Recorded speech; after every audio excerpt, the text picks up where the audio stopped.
What is going on, everybody, and welcome back to Shooting the Shit Uncensored, coming to you live on a Monday night instead of a Tuesday. But I am very excited to have my guest on with me this evening, Mr. Damian Slater. And before I bring out Damian, I just want to take a quick second, first of all, to introduce who the fuck that I am, because I completely missed it. But you know who it is, ladies and gentlemen. I am the dad bod god, the bald, the beard, and the fucking beautiful Piers Austin. And we are brought to you by the MWA Podcast Network. But guys, also huge shout out to our sponsors. First up, I've got to say thanks to healthvape.com. This is your healthy vaping alternative. All of their products, no nicotine, no addictive or harmful chemicals, and they're vitamin infused. They help restore your energy while giving you that vital boost to get through your day. Go and check out healthvape.com. Check out some of their vape and pod products. Use that promo code MWAPOD to get a 10% discount on your final purchase. Alan Funk says they're like vaping a Red Bull. I don't know about it, but I'd take his word for it. Go and check him out and give us some feedback if it's like vaping a Red Bull. I really want to know. Next up is sleefs.com. That's SLEEFS. Now, if you or someone you know is an athlete, you need to go and check out Sleeves. They've got all of your athletic wear covered. They've got armbands, compression pants, compression shorts, compression socks, headbands, boots, mouth guards, and they've even got those dirty boxes that you always hear me raving about. These dirty boxes, man, I've got to tell you guys, they stay dry, they stay fresh, and they are the most comfortable boxes that I own. As a matter of fact, I threw out all my other boxes. I'm a busy guy. I work. I've got 3 kids. I go to the gym. I do podcasts. I'm always running around. Trust me when I say these are the boxes for any active guy out there. Plus, they've got some funky designs on the front of them, so you know that your partner's going to get a huge pop when the belt buckle comes undone at the end of the day. So check out Sleeves, get some dirty boxes, use that promo code MWAPOD to get a 10% discount on your final purchase. Now, guys, the MWA Podcast Network, we bring you some of the best wrestling content there is, free every single week. Like Nights of the Gimmick Table, hosted by the Dead Presidents, Boogaloo and Lowrider, and Cade Lothbrock. And Killing the Business, hosted by former ECW original, The Kingpin, Angel Medina, and hosted by King Mega, where these guys break down everything that's going on in the world of wrestling, news-wise, story-wise, rumor-wise. Both these guys know a lot of people behind the scenes, so we get a lot of exclusive content. So, guys, make sure you tune in for those shows every single week. You've got Shooting the Shit. You've got the NXT Roundup. We've got it all covered. But, guys, you tuned in tonight to see me talk with my guest, Mr. Damian Slater, and we are going to get this show on the road. Let's get it going, baby!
And we're live with the world beater himself, Mr. Damian Slater. What's up, buddy? Not much, man. Dude, Dad Bod God. Like, how have you not trademarked that yet? I'm surprised a wrestler hasn't stolen that. That's brilliant.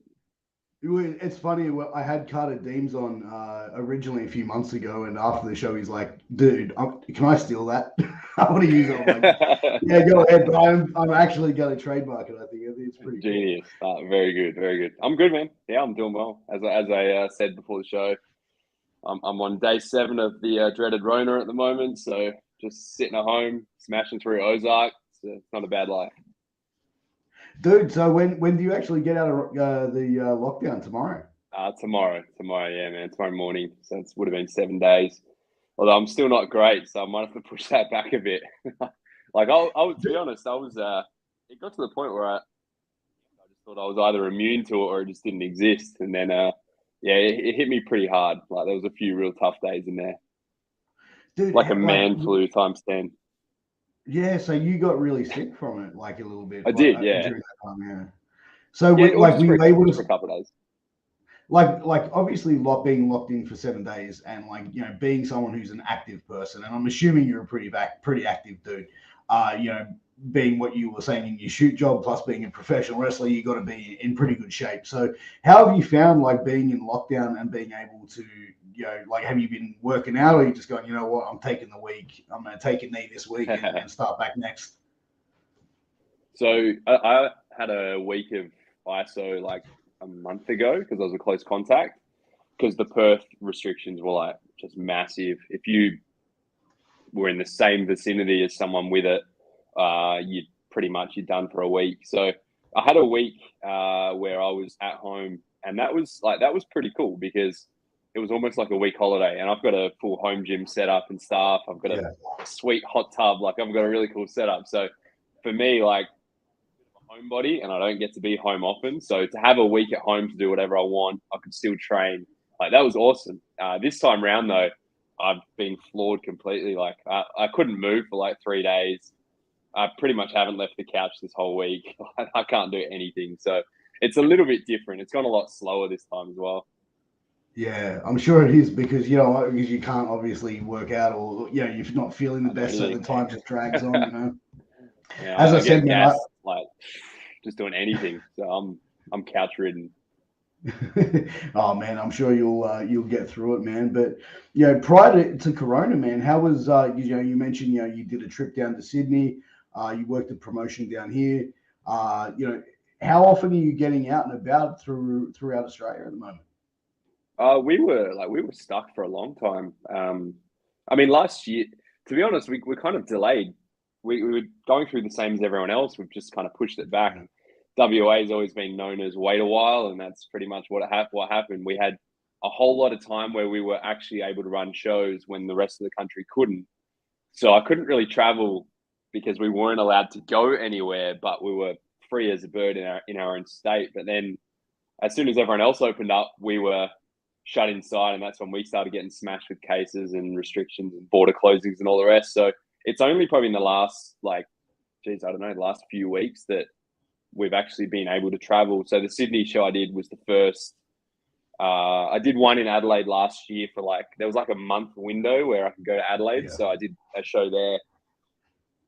But now we're getting I'm getting a lot of good communication with places all around Australia. I've got a few trips already booked. I've got a lot that are in the works. So it's looking to get back to normal because prior to COVID, I'd say start of 2020, end of 2019, that was my busiest time ever. Just the amount of travel week to week was starting to get really, really cool. It was just everywhere there was bookings, there was seminars, and then it just all got stopped still. So, and fingers crossed, man. The whole lockdown process, man, it's so hard, and for pro wrestling as well, which some companies were doing small shows, which was like no fans in attendance, but I think like any sort of contact sport or anything like that really feeds off the energy of a live crowd. It's great to now that we're able to, I think even before the last lockdown last year, we started to see prior to that, shows at full capacity. You know what I mean? And live wrestling where the rest of the world probably wasn't really there yet where we were. And I think Australian wrestling got a huge lot of eyes on it during that time. Definitely. Absolutely. And I think in Perth, especially because we were like the first ones to come back, we hoped that we could capitalize on that. But it's just everything's been like 3 steps forward, 1 step back. And every time it's been like, all right, sweet, we've got our momentum back. We lost our venue. So it's like we've been hit by a few different things, not all COVID related. I feel like we're starting to find our feet now, hopefully, with our new venue in Fremantle, which has been awesome. But yeah, yeah, man, it was hard to find that momentum, but you could definitely feel like there were more eyes on us, especially with the availability of the internet and the streaming services and all the rest. Oh, 100%. And, you mentioned, the promotion you work with, EPW over in WA, one of the hottest promotions in the country, really, absolutely killing it, you guys, with some of the talent that you guys have been able to produce. But how did you originally get involved with EPW, and where did your journey start with them? Sure, man. Well, like I've lived here for 5 years. I'm from Adelaide originally. That's where I started wrestling, started training in 2002. Started training as a young 15-year-old. EPW always had a bit of a connection with the only promotion that was in South Australia at the time, which was, went through a lot of name changes, but Joint Promotions was one of the names when I was wrestling there. They always had that tie because Cole Devani, who ran the Monster Factory, which was our training school, he actually brought in a whole bunch of Perth backyarders who had nowhere to train, nowhere to get the tuition. Brought them in for a month, basically trained them full time from scratch, and they ended up going off and continuing EPW. So that was like your Davis Storms, your Tyler Jacobs, like I guess Mikey Nichols by default as well. So we kind of always had that connection. We were always students under the same coach, and they would come over for little stints of training, and I kind of got to know the crew through that. So when it came to 2005, I just graduated from high school and I hadn't traveled yet with wrestling. I'd been on shows for like 3 years just doing Adelaide stuff, and I knew that I wanted to go to Perth. So I flew myself over. Like as soon as I graduated, kind of came back from schoolies, flew myself to Perth for 2 weeks and just trained with those guys. And like I still remember the very first training. I walked through the Dynamite Factory in Perth, and within minutes, I felt this feeling that I'd never felt before, like this was home.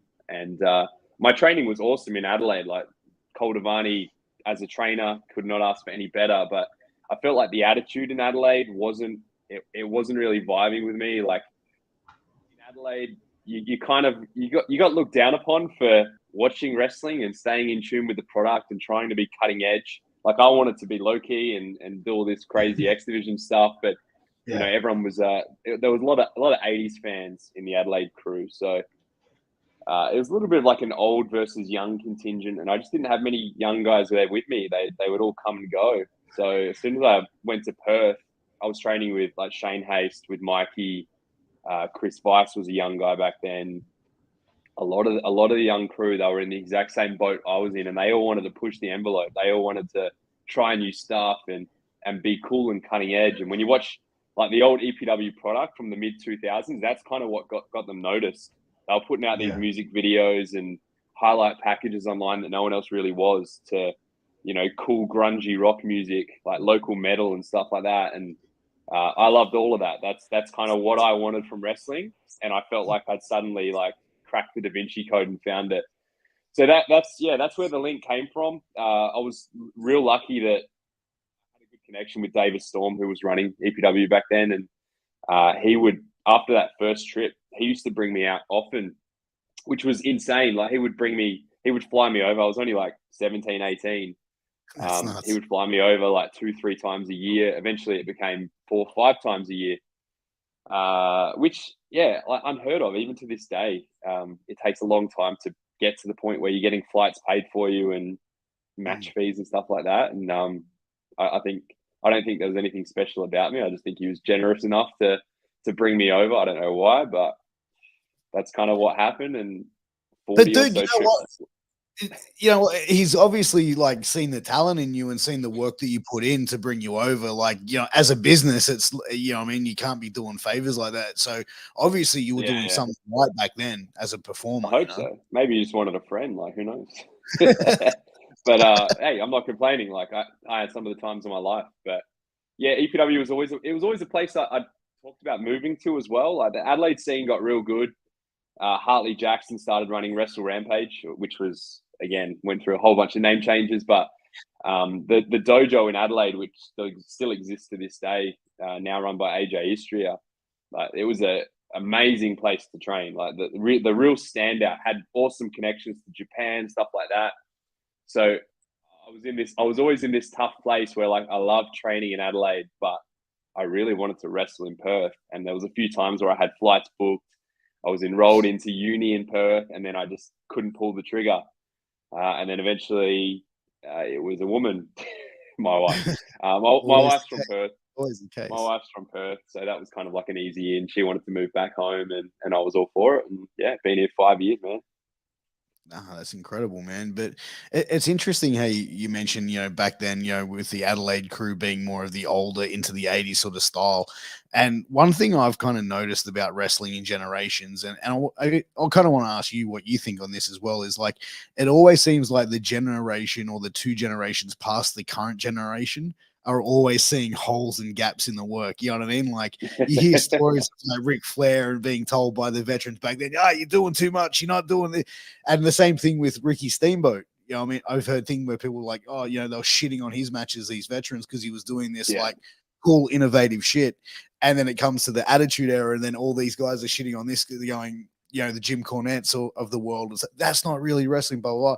And now you're seeing those guys not necessarily shitting on this generation, but sort of picking holes in it, where a lot of the guys have podcasts and they're like critiquing a lot of what they're seeing on television. I'm like, man, like, it's kind of like a vicious circle. Like, why don't you work with them instead of like shitting on it? You know what I mean? Like, make the business better.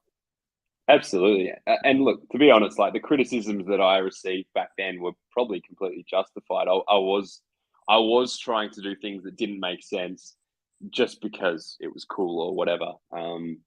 Readily admit that. But for me, it was just too black and white. Like, it was, they seemed very close-minded, a lot of them, about anything that was modern product. And hey, I love the 80s. Like, to this day, I still, if I want to watch something, I'll go back and watch like some late 80s, early 90s Steamboat, Flair stuff. Like, that's still my jam. And even back then it was too. But I think you can kind of like, you can find that happy medium. You can take modern product and apply old principles. And I guess that's where I find myself now, because you have the current generation who I'm teaching and coaching, and I've got a little bit of an older mindset, perhaps, whereas they might have a more modern, like they're probably all about getting their stuff on Twitter and getting gifts made for their work and stuff. So yeah, my challenge is kind of like trying to connect with them, like understanding where they're coming from, but also trying to apply a bit of sense and psychology to what they're doing. But I think it's like a lot of new people coming in and to the business. They've got such a level of high excitement about it. And, I've spoken to a few coaches and stuff, and a lot of guys that, from what I get told is like, you see these guys coming in, think they're going to change the world of wrestling, and they've got this great attitude and this great passion about it. And sometimes you've just got to sort of navigate through that to teach them how to get certain things to make sense. Whereas like a lot of them want to be able to like learn how to do all this cool shit straight off the bat. True, very true. I think I've been lucky, like at EPW's training school, at least from what I'm told, but when I talk to people, like the young crew are all so receptive and so open to learning the basics, the fundamentals, which they need to. You can't build a house without the fundamentals, without those like base layers. So everyone's been pretty cool, and as much as people might on the inside want to do certain things, as soon as I break it down to them and kind of point out, all right, like, that's fine. Just make sure you sell these things well. Make sure you tell a story with it. Make sure you do the fundamentals crisp and make sure everything's fluid. Like they seem to like get that, and I haven't really had much pushback or anything like that. I think people probably don't.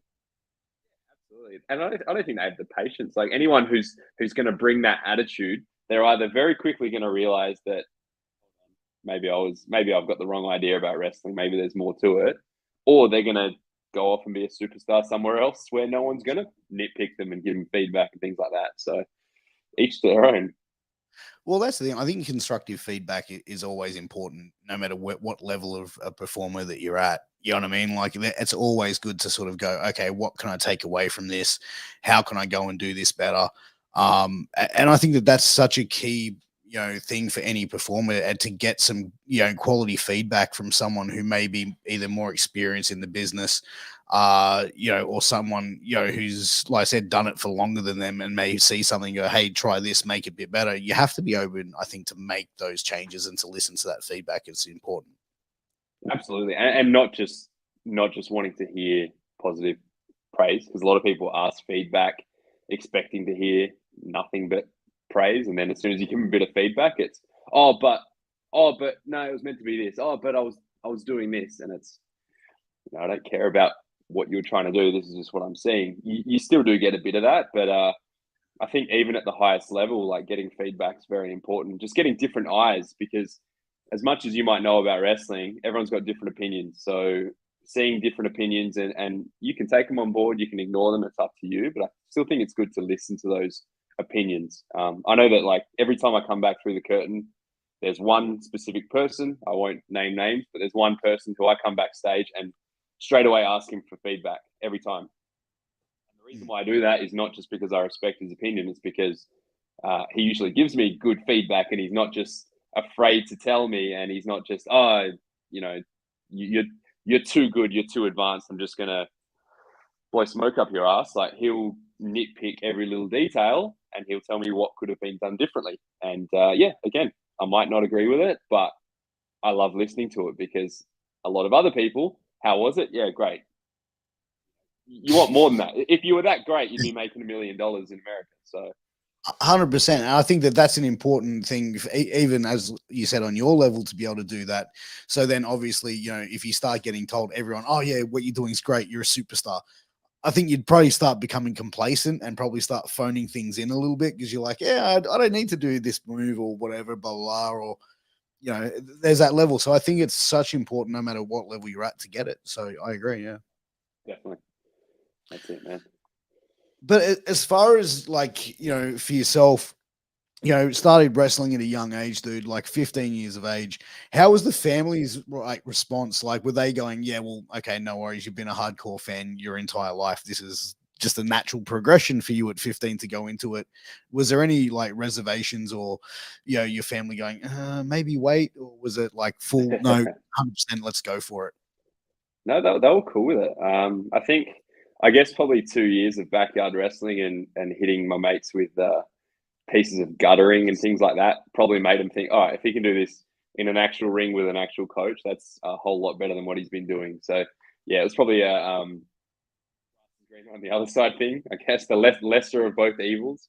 But no, I've always had a pretty chilled family, and I know they cringe when they see certain things to this day, but they've always supported me and always been cool with whatever I wanted to do. They had full trust in me. So yeah, never had any kickback at all. And I mean, to be honest, like, where I was training when I first started, I just turned 15, and I was training pretty much like in the ghetto of Adelaide, and it was like 30-40 minutes drive from my house. So it was a pretty big step to allow me to go twice a week to this place. But yeah, I don't know. I've never really had that conversation. Hey, like, I've always just, it's all hindsight. At the time, I thought, why wouldn't they let me go to the ghetto twice a week, 45 minutes from home until like 11 p.m.? Like, why wouldn't they? But me, like, as a parent, like, hell no. There's no way I would let my kid do that.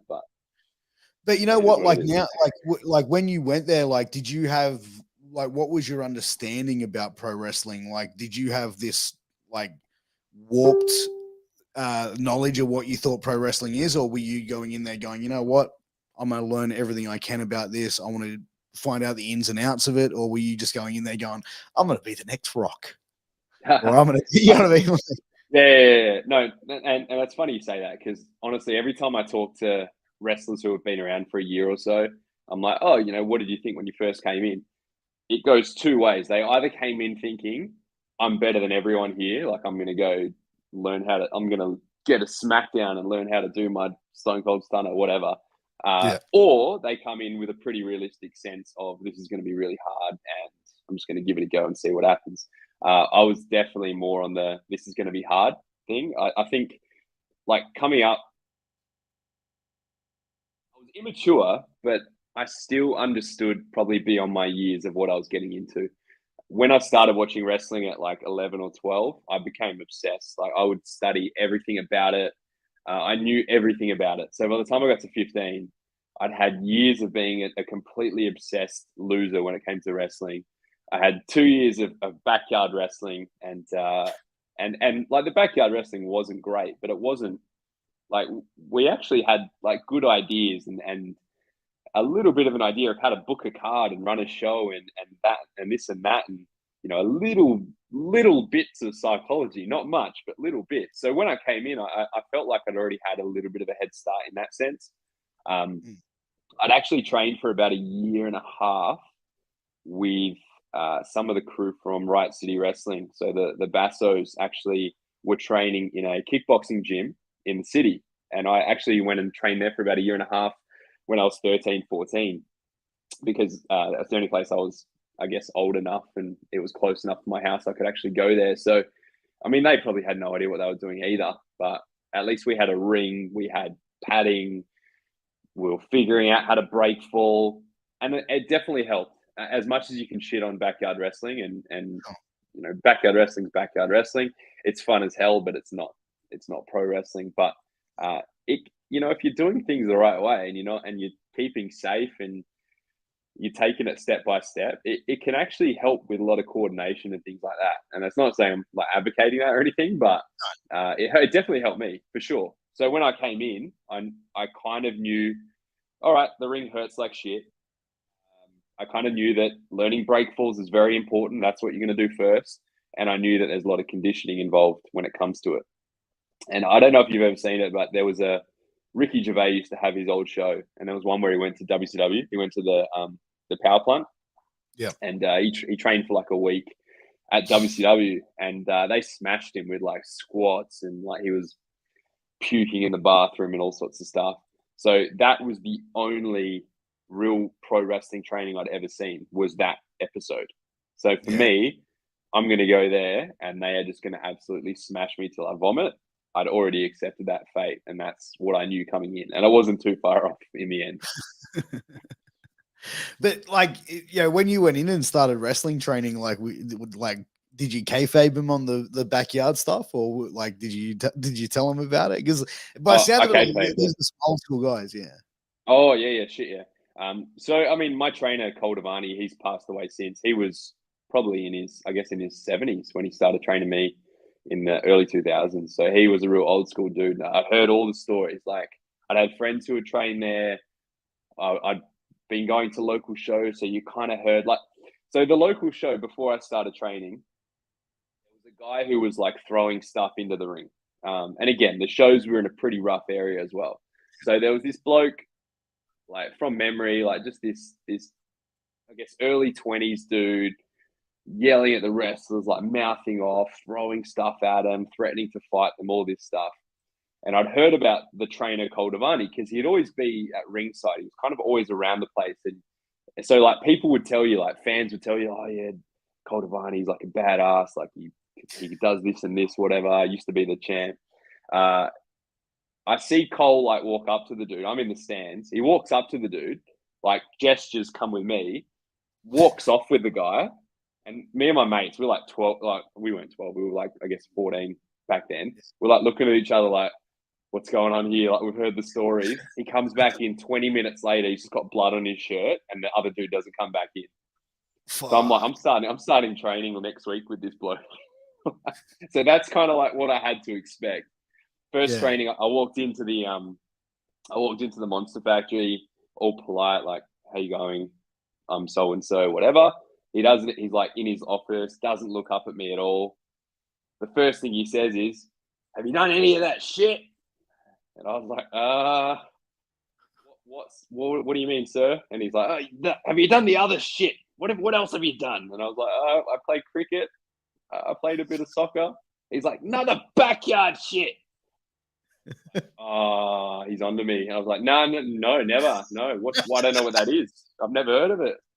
And then I just never said a word. At the time, I was still backyarding, like when I went and joined. But as soon as that happened, I told my mates, like, I can't do this anymore. Like, if he finds out, I'm dead. So instead, I changed my backyard name, and I became the commissioner. Because then you'd never see me on screen. I basically just commentated the shows, or I would go on screen and I'd tell my mates, you can't film this, and we'd do like dark matches that were unfilmed. Not that anyone saw our shitty footage anyway. And then like 6 months later, I just gave it up altogether. But yeah, man, dude, a lot of eyes on me. Is any of the backyard stuff on YouTube or anywhere, or is it just like private No. video This collection? is well before YouTube. Like I found like, our old message board the other day. I was looking through. We used to have an old GeoCities website that I made, and no, there was nothing on there. We had a lot of tapes. Like this is VHS days. I'm like pretty old with that stuff, so we had heaps of tapes of all our shows. And one of my mates, he had all the footage. None of us had any of it. He had everything, and we kind of just forgot about it. And then one day, this is probably a few years ago, we were watching. I don't know, it was some kind of like renovation show, and he'd moved out long ago, but we found out they were actually renovating his house, and they were like knocking down walls and digging shit out of the basement or whatever. And they found like a bag of stuff, and they zoomed in, and it was legit one of our VHS tapes. So it said like SWA, I don't know, hell freezes over or some shitty backyard name. But yeah, so that was the last we saw of it. We're like, that's where the tapes went. Never again. Haven't seen them since. Damn, if only they contacted you guys to get those tapes back. Yeah, I know, right? I know. I'd probably rather not see them, to be honest. But dude, like, but you know what? Like, there's so much talent that's come from backyard wrestling. You know what I mean? Like Robbie Eagles, you know, over in America, you know, you see someone like Jordan Oliver, Casey Navarro, two young guys that are just killing it, you know, over on the indies at the moment, starting out in, you know, in backyard wrestling. So, yeah, like you said, if it can be done safely, but the surprising enough, I've heard like some of these backyard shows can actually draw some numbers. Yeah, I mean, if you saw like Robbie Eagles' old stuff, he was a massive kayfaber as well. For the first few years when I'd go to Sydney, he did not want to admit that he was a backyard, and everyone knew. And he'd just get so shy when you'd bring it up. But like the backyard companies he was working for, and like HVWA in Newcastle, that's where Matt Diamond came from, and a couple others, I think. They like, yeah, they were like getting, it looked like not big crowds, but you know, they had their mates there, and they were getting good, and they were doing good stuff that was better than I'd watch the old HVWA clips. You'd download like a 10-second clip, probably take you like 3 days to download it on your mum's dial-up. But I'd download that stuff, and I was probably a year or two in, and I'd see it, and I'd just be like, that's so much better than what I'm doing. Like, so crisp and clean, and what the hell? But yeah, like backyard started first, but it actually started getting like pretty good if you went to the right place. And then yeah, I saw some that had crowds and stuff, like getting 50 to 100 people. Like, it's just insane. Yeah, that's not at all the backyard that I was doing. Like, what we were doing was pure like trampoline, that kind of backyard. I think we had my mate's dog watching. That was about it. As long as the dog enjoyed it, that's the main thing. But it seemed to. But you know what? Like, I think, like, you know, with backyard wrestling, it does get a bad rap, I think, because, like, you know, I'm 40, right? So back when I started hearing about backyard wrestling, which is probably in the early 2000s, where it's like guys hitting each other with fucking like baseball bats wrapped in barbed wire. And, you know, I think a lot of people, that's where the stigma for backyard wrestling goes. It's like, not every backyard wrestling show is like deathmatch shows. And I think that's where I think people get that stigma from. That's it. That's it. I think a lot of it was fear as well, because if you had a little backyard company that someone got injured and crippled themselves, well, everyone thought that'd leave a bad stigma for pro wrestling, especially when, you know, before the days of the internet, when there weren't many companies around, all it took was a bad newspaper article, and now venues don't want to touch you. Media doesn't want a bar of it. So, like, you know, fair enough that people were a little bit protective of it. And obviously people were like real protective of the business back then too. And felt like you need to pay your dues to be able to even step inside a ring, even if it is a makeshift trampoline ring. But man, I was always pretty realistic about it. Like, it's a bit of fun, whatever. Kids are going to do it, so who cares? Let them go. Exactly. Just hope they don't get injured. That's all.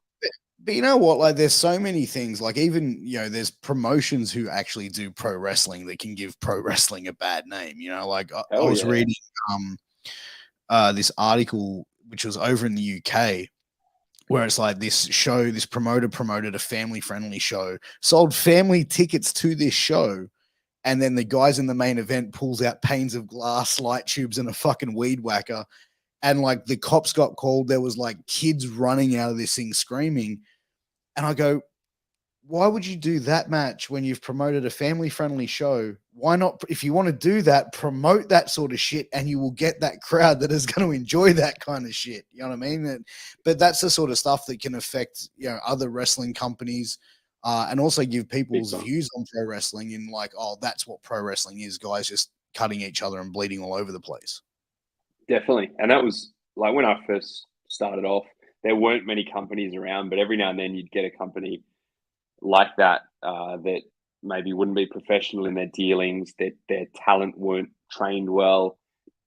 To this day, like you see it everywhere, even in Australia, there's plenty of that.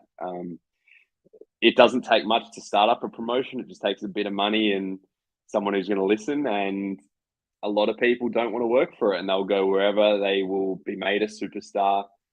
They don't care if they don't have to work for it, don't have to train for it, don't care if there's only 20 people in the crowd. Some people prefer that over working hard, being the bottom of the totem pole. That's always going to be the case. I feel like over recent years, promotions have become, the better promotions have become less protective of that, because we've started to build enough of a reputation now through our dealings with media, through venues, things like that, enough goodwill that I think people are smart enough to see that other promotions aren't worth your time, but that doesn't mean this represents the whole Australian scene. It was a little different early 2000s when you only had maybe one decent promotion in every city and maybe one or two extras that weren't so decent. If they give you a bad rap and that goes in the local messenger or whatever newspaper you've got, that could be all venues done for you. Like every venue could turn around and say, "No, we don't want wrestling." I've seen it before. It's happened many times. So yeah, we were a little bit more protective back then. I think the years have added up, and we've built enough goodwill now that it shouldn't really be an issue. And that's why when it comes to things like holding talent back, not letting them wrestle in other promotions, that whole political game, I don't buy it. I don't buy it. I think you should be proud enough and confident enough in your own product that you can survive, you can do well. Doesn't matter where your wrestlers are wrestling, doesn't matter who's doing what in the next neighborhood. Like, you should just focus on your backyard and be confident in the product you're putting out. That's my opinion anyway. I'm not a promoter. Yeah. I've never put my money into this. Dude, I agree with you. And to be honest, I think if we look at more promotions working with each other in this country, it can only mean bigger things. You know what I mean? Like promotions that book similar talents or whatever, you know, working together, doing super shows and stuff just brings more and more eyes to the product as a whole, where you might get, you know, company A's, you know, fan base now seeing, you know, company B's performers and vice versa. And then, you know what I mean? You're growing both brands at the same time. Definitely. And I mean, it is hard because you have egos and people want different things from wrestling. It's very hard to sit down at the table and agree on one thing. Even when we see the bigger companies overseas try to have joint shows and things like that, sometimes they're so watered down because you can clearly see that, all right, so-and-so won't let their talent lose to this guy. So-and-so won't let this guy lose, whatever. When I was in Adelaide, I was doing a lot of booking for Wrestle Rampage before I left. And one of the things that I thought went well, probably could have gone even further had we pushed it out further, but we had a bit of a Wrestle Rampage Riot City cross promotion. It wasn't Wrestle Rampage versus Riot City. We weren't doing big super shows, but we would get, you know, two of their wrestlers who would come and do 4 or 5 shows, have a string of shows, run a feud, and then we would have a couple of our wrestlers do the same. And that happened a few times. And what I noticed was the crowd started to lift at both promotions, because you would get fans from a pocket of fans from RCW who would now come to Rampage. And then a pocket of Rampage fans would follow the Wrestle Rampage wrestlers to RCW. And then, you know, maybe they're exposed to a different product. Maybe they start going to both shows. That kind of cross promotion, I think, is so easily done, and you don't have to worry about who's winning, who's losing. Like, you can really easily manage it in the right way, and it's a whole lot easier than doing an invasion angle. I feel like a lot of promotions could benefit from something like that. Yeah, no, I agree. And, you know, the thing is as well, it's funny, like, you know, who wins and who loses is irrelevant. I mean, if you're an amazing performer, you could lose every single match and still get over as fuck every single time night you go out there. Mm-hmm. Yep. I say it to our guys all the time. Like, if you have any issue with losing, then you aren't a good enough wrestler, because you can put your opponent over, you can still make yourself look amazing. It's not that difficult to do, or shouldn't be. No, 100%. I mean, you definitely see it with, a lot of performers out there that can go out and put on like a 5-star match and win maybe 2 matches a year and still get the credibility, still get the over with the audience. And that's the massive amount that goes into it. But one of the things I wanted to ask about was, the Cruiserweight Classic, and, that WWE did a few years ago that you actually had the honor of being a part of. How did that opportunity present itself to you, and how did you get in that opportunity? Sure. We had a tryout in 2014 in Melbourne, which was the first, I guess it was the first like proper cattle call type tryout where they got people from all around Australia to actually come and do a 2-day thing. Typically, a tryout in Australia had been a handful of people who, before one of the SmackDown house show tours, would come backstage, maybe work a match for an agent, but that was it. But this was like a proper deal. So we started to hear rumors of it mid 2014. So we started hearing rumors early in 2014. And I got contacted by Tennille Dashwood, who was an old friend of mine from the Melbourne scene. She just said, hey, I can send you stuff through. They're going to run a tryout. I think you'd be good for it, whatever. And fortunately, that got me into this 40-person tryout that we did. So that was a Rod Laver in Melbourne. We did 2 days of just cardio and death drills and all the rest. And at the end of 2 days, we had a show in Adelaide, I think on the 3rd or 4th day. So we had a Wrestle Rampage show, like a Sunday. It was like a Sunday afternoon show, purely so that the agents could come and watch us. So we had Canyon Seaman, who used to be the head of talent, and Bill DeMott. And this is before, like, I think they'd only just started going to indie shows. It wasn't a common thing because indie guys weren't really getting scouted. So they actually came a couple of days later to our Adelaide show. And we just said, all right, we're going to do everything we can to put eyes on our product. So I wrestled Jonah in the main event, which was really cool. Similar situation to where I am now. Like, I was sick as hell with the flu. But we had a match that seemed to open some eyes. They seemed really happy with it, and they said, we want to keep in touch with you guys. No one, I think the only people, so Jess McKay and Casey Cassidy, Peyton Royce, I can't remember what she goes as now, but they were the only 2 who got signed from that tryout. But there was still a handful of us who they wanted to keep in contact with. So over the next year or so, just regular contact, always sending matches through, always getting really positive feedback, and always kind of being told, we don't have anything for you now, but we're hoping something will arise in the future. But that's kind of it. And then it got about, I guess, close to 18 months after this, at which point I just said, all right, that's it. Like, nothing's happening. I thought there might be like a Tough Enough series or something. There'd been rumors of that. Nothing's happening. I need to just kind of like kick that door down. So I ended up emailing Canyon, and I just said, hey, like, I want to do another tryout. Like, I'll fly myself over there. Can you give me a tryout at the Performance Center or something? And he was straight away, yep, sounds great. Let's do that. I couldn't do the Performance Center tryout because it clashed with an overseas tour I had. But he said, why don't you come and do the Arnold Classic? He said, we've got NXT doing a week of house show, and then I think 2 days at the Classic where they do wrestling matches all day. He said, I might be able to get you dark matches on the tour, and then we're running a little bit of a modified tryout at the house show. And he said, it's not much of a tryout. It's kind of a bit of a quick thing at intermission, but at least you'll get to meet the crew and get in front of the right eyes. So I said, hell yeah, like I'll do it straight away. So I flew myself over there. I put myself in debt, maxed out the credit card because I just had to give it one last shot. I was, I think, 29 at the time, and I just thought, if I don't get it now, I'm going to hit that imaginary 30 barrier, and then it's done. So I went over there, he was right. The tryout wasn't really much of a tryout. It was like an hour at intermission where we just did a few squats and drills, and that was that. But it was cool. I got to meet all the crew. I got to hang out with them for a week, do the house show loop with them. I didn't get to wrestle the dark match, but still being in front of those eyes and talking to those people seemed to be the right thing to do, because straight after that is when they said, we want you for the Cruiserweight Classic. And that was that was June or July of 2016. The tryout was February 2016. So I had a few months where I knew I had to keep it all hush hush, of course.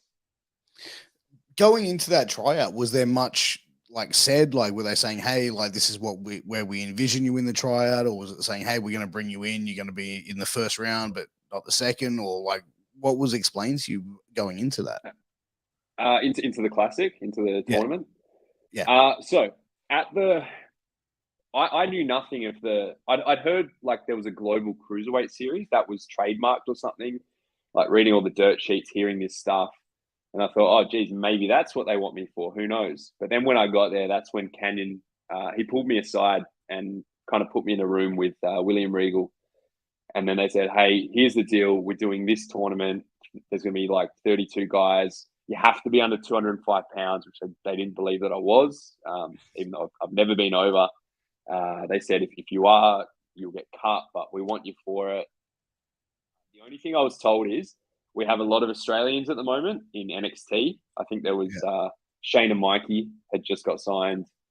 Buddy Murphy was in NXT at the time. And then you had Jess and Cass. So they said, a lot of Aussies, don't get your hopes up, but we think you might get to the second round. You might progress, but you probably won't win it. That's kind of all I was given. And for me, I expected first round and I'm out, which obviously was the case. But for them to say you might actually go further, a lot of it was just positive. A lot of it didn't seem like empty promises. No. And you never know what's actually been said, what they know, what they don't know, what they're allowed to say. So they might have actually had their eye on me and thought I could do well. Who knows? But yeah, at the time it was, this is a one and done or a two and done. Just do what you can to steal the show and get your head seen and get noticed. I guess that was kind of my attitude, and I was treating it like a last ditch effort. That was chip on my shoulder. Not that I was mad at anyone or anything, but for me it was, all right, I've done all this for so long. I've put myself in debt to put myself in front of them again. I've been told things that haven't happened. I'm just going to go out there and do everything I can. And that's kind of where we landed when it got time for the actual tournament. And, following, that tournament, what was the feedback after that?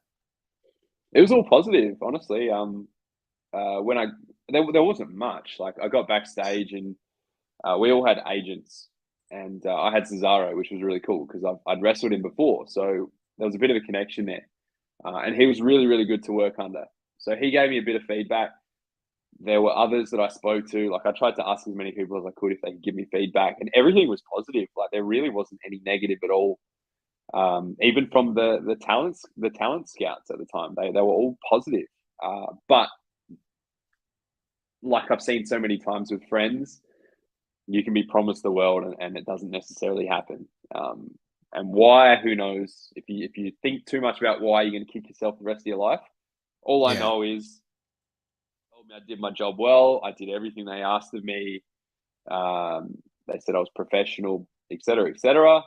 And they said might be further opportunities, but we'll see. And that's kind of where it left off. I stayed in touch with them over the next year or two. I did get another look in, a little bit of a private tryout right before COVID, actually, the end of 2019. Had a Melbourne look in, which is just a little match at the MCW Academy that they had talent scouts come and look at as well. That was actually the first time I got real specific feedback, because throughout the two tryouts, the Cruiserweight Classic, everything was just always positive and always, maybe we might sign you, we might do this, might do that. And then when it got to that tryout, it seemed pretty positive after the tryout again. But then I got here's everything we think about you. Here's every reason why we're not going to sign you. And it was nothing major. Like, it was simple stuff that I thought, yep, that's fair enough. And it was just all about the mold we're looking for right now is not what you're fitting, or we have too many people who wrestle the same style, too many people who look like you, whatever it is. It tended to just be a lot of aesthetic stuff. Like, there's just too many people who look the same as you. But, you know, take it or leave it. To me, I was just happy that I did everything they asked of me. I put myself in front of the right eyes. I didn't let myself down in any way, and I don't really have any regrets. So even when I got that final bit of, look, sorry, we're not going to sign you, to be honest, it was a weight off my shoulder, because it was like, all right, cool. I haven't done anything wrong. I haven't pissed anyone off. Yeah. I've done it all right. It's just wrong place, wrong time. And you can kind of go two ways in that situation. You can either change everything, like they said, you know, change everything about you. Maybe you'll get signed, maybe you won't. Or you can be true to yourself, keep enjoying what you're doing, and just have fun wrestling. And I kind of took that second path. And for me, like, I not that I wouldn't change myself. Like, if I was asked to do a certain thing, like, you know, I'm more than willing to accommodate different things. But to just be told, like, yeah, you kind of just look like everyone else, I'm not going to give myself a mohawk and, like, completely change everything about myself just for the odd chance that I might impress someone. So for me, I'm all too happy being myself, wrestling the way I want. And the way I see it, if being authentic means I'm going to have a happier life, enjoy what I'm doing, I'm going to have a better chance of getting signed, because people are going to see that, and that's going to look more real. That's going to look like that's organic. And when you watch wrestlers, you can see when they're being fake. You can see when they're really having fun and being themselves. So, yeah, that's kind of how I see it. I'm not, whatever happened. I'm happy with the journey, happy where I've landed. Dude, like, a lot of people never even get that opportunity, man, and to go there and to get in front of those eyes and to have that, you know, that opportunity to wrestle, you know, in a tournament which brought in some of the, you know, top names around the world for this tournament. Like, I was blown away with some of the names they brought into it, and you know, honestly, you know, a great opportunity. A bit disappointing, and that they gave you that as a reason why they couldn't sign you, because you work similar to other people we have and have a similar look. But man, stay true to yourself, man, and stay happy. You know what I mean? Like, if you make these changes and get over there, are you going to be happy being someone else? Exactly. You know, another part, you know. So 100%. And yeah, for the longest time, I don't think I understood that. I kind of thought, you know, just collect your paycheck, be happy because you sign with the WWE and that. But you know, I've got a lot of friends who have been and gone. I've got a lot of friends who I've spoken to about their time there, and you have to be happy. And if it, you know, yeah, it's cool signing with your dream company that you dreamed of as a kid, signing with. But if you're not happy, like, collecting a paycheck means nothing. Honestly, there's more to happiness than just money. And yeah, again, couldn't be happy with where I am now. So the journey's been really cool. But as far as, like, your career now goes, like, you know, you started in 2002, 20 years in, you know, where do you see your career going from here? Like, where would you like to take wrestling to? It's a good question. Ultimately for me, like, where I am now, 34 years old, about to turn 35 in a few weeks. I've got a little girl on the way. So there's a lot of, thanks, man. There's a lot of other obligations and stresses and responsibilities. I've got a family now. So for me, giving everything up just for the off chance that something might happen, that's long gone. I've tried that many times. That's long gone. For me, I would love to go to Japan, because Japan is close enough, especially with where we are in Perth. It's close enough that, you know, you can do a tour for 2 or 3 weeks. You can spend a little bit of time there, almost like a fly in, fly out, you know, like a FIFO worker. So for me, the ultimate would be Japan, to find something with, you know, New Japan or Noah or one of the top companies over there. And that's, to be honest, that's the style and culture that I've always loved. I always grew up a WWE fan, but as soon as I started wrestling, Japanese style pro wrestling was everything I loved about pro wrestling. So that would be my dream. If I could do Japan, do it consistently, still live my life back home, but take off every few weeks and be a superstar for a week or so. That'd be great. Coaching is something I love as well, and it's like with what I've done with World Beater Wrestling, it's a bit of a vanity project, bit of a pet project, but the intent with that was always build on my coaching, but also kind of almost like an online resume for my coaching. So, in the future, if ever any opportunities to actually run coaching as a part-time or a full-time gig and get paid well for it or whatever it may be, that's also something I'd love to do. So yeah, man, either of those things. But, if it doesn't happen that way and all I'm doing is supporting the local scene, local product, like I'm happy as a pig in shit going to a local EPW show and helping out the young crew. I love that. So I'd be happy doing that forever. Man, that's a great attitude to have, man. And as far as coaching goes, like, how did you, when did you transition into a coaching role, and how did you find learning being a coach? Because, like, I find like you could be the best football player, soccer player, wrestler, whatever it may be, but when it comes to coaching, you might not be the best coach.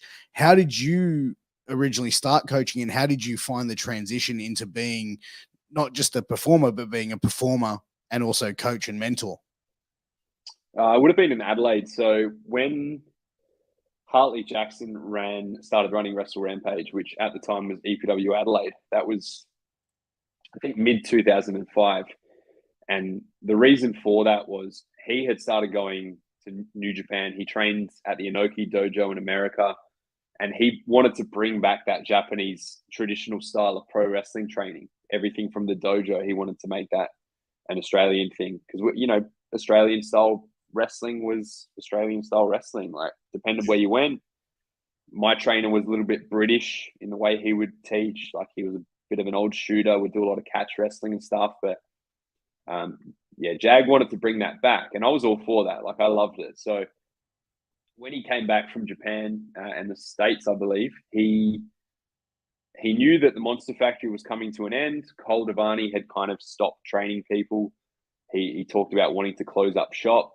So in the last few months, Jag would run his own separate session once a week on a Saturday. There was like 5 or 6 of us, and we would just do cardio and brutal drills. And then we'd go to the gym afterwards. Like, everything was immersed in the culture of pro wrestling and becoming an athlete.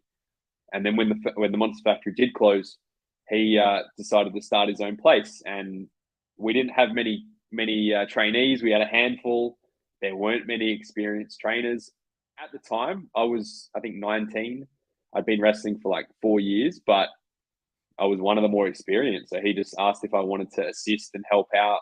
And I was all for it, because as much as I've always loved wrestling, I've always been, like, it sounds really cheesy, but the term student of the game, that's the best way I can summarize everything related to my life. I've always been obsessed with learning every little detail of the game, of the techniques, of the psychology, like all of that. So I had a knack for just trying to understand it all and trying to break it all down and make sense of it. And I found that by teaching that to others, it helped me make sense of it too. So I started off as Jackson's assistant and just kind of kept training at the Rampage dojo for, I guess, the next 10 or so years. And then moving to EPW, as soon as I came over here, I kind of took over as one of the head trainers here as well. Education's just always been something I've loved. Like, I've always studied up on whatever I've been passionate about. I've always tried to study it, learn as much as I can. That's why I'm a teacher in my day job, I guess. I've always loved studying it, but I've always loved others. And it's a rewarding thing to be able to give back to the community in that way. And it must be, good to see, like, your students go out on a show and do something that you've taught them, or give them a series of something, or see them like listen to you and implement that in a match. Like, that must mean a lot as well as a coach. Definitely. I mean, it's frustrating when you see the same mistakes being made and it feels like they're not listening to you. But when you do get those little like light bulb moments, when you see like them make a major change on one little thing you said, that's when it's all worth it, and that's when it really starts to mean something to me. Anyway, I never really did it to make money. Like, coaching was just, they need a coach, and I've done a bit of traveling, so why not spread those lessons? But that's the thing, man. Starting, coaching at 19 years of age, that's, still a young guy to sort of go into that sort of role of responsibility. And kudos for you for sticking out and being able to sort of, go through that and obviously, dealing with the frustrations where you think people aren't listening, but just the process of it, seeing that is just outweighs the negatives, I'm sure, of being able to see people succeeding with it, the guidance and help that you've given them.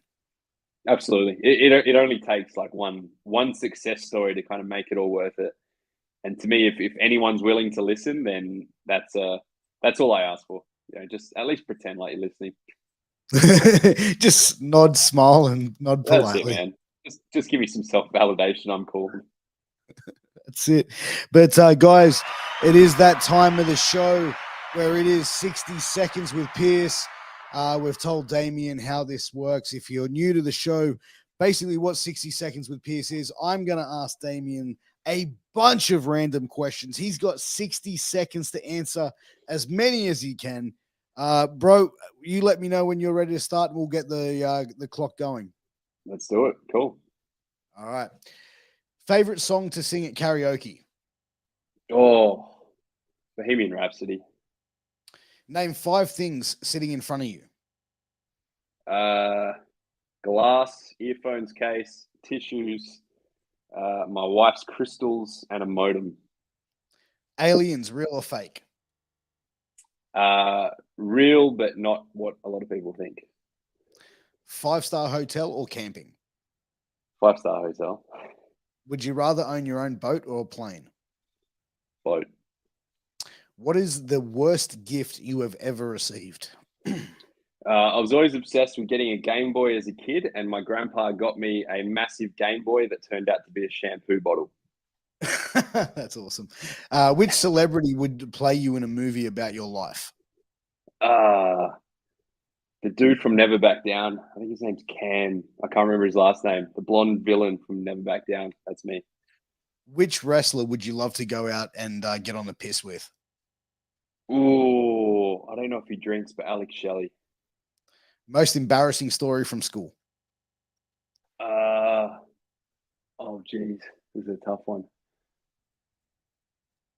I almost got suspended for having a Royal Rumble, which we sold tickets to in the front yard of the chapel. Pop. And last question. In 5 minutes, you are being shipped out of space. What 2 personal belongings do you take with you, excluding human beings? I would say Nintendo Switch and would an entire Hulkamania workout set count? I'll let it go. There you go. Right. That is 60 seconds with Piers. Damian, thank you for coming on. This hour has just sort of flown by. It's been great having you on. Love to get you on for a part 2 somewhere down the track. But where can everyone find you on social media and support you and get some merch as well? Yeah, sweet, man. If you go to any of my social medias, which if you look up Damian Slater, you'll probably find me. But Damian Slater on Facebook, Damian Slater on Twitter, D-Slats on Instagram. You can also get my merch through Wrestler Merch. I have a lot of different tees on there. And if you want to see any of my coachings and trainings, I run a weekly YouTube series called World Beater Wrestling, which is worldbeaterwrestling.com. Guys, go and check it out. Hit that subscribe button. Check out Damian Slater on social media. Check out him on Wrestler Merch and check out worldbeater.com. Guys, thank you very much for tuning in. Damian, thank you for tuning in. Thank you for everyone who's listening to this on a podcast platform. Please do me a favor and leave us a 5-star review. We much greatly appreciate it. Huge shout out to our sponsors, healthvape.com and sleeps.com. Use that promo code MWAPOD to get a 10% discount on your final purchase. Guys, make sure if you're tuning in on YouTube, hit that subscribe, like, share, all that good shit. We appreciate it. But till next time, we'll see you again very, very soon. Take care. All the best. Peace.